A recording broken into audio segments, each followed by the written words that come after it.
Slovenske politične stranke so ugotovile, da poleg sloganov in programov potrebujejo tudi kaj bolj oprijemljivega, tako imenovan promo material.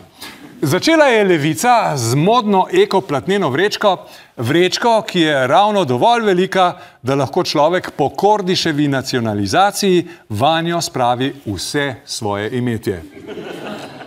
Stranka SMC je pred kratkim na svoji spletni strani ponudila tehnične ovire za vsak vrt. Stranka NSI hostije brez transmaščob.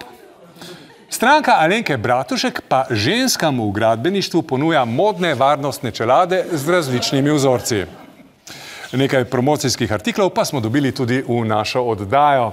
Recimo tale CD z naslovom Janša bere Janeza. Gre za zbrana dela Janeza Janše, ki jih seveda bere sam. Obstaja pa tudi verzija deluxe, na kateri jih bere na glas. Najbolj pa so se potrudili v novi stranki Domovinska liga. Za vse na desnici so pripravili malčke s svojim novim pozdravom. Za dob spremni!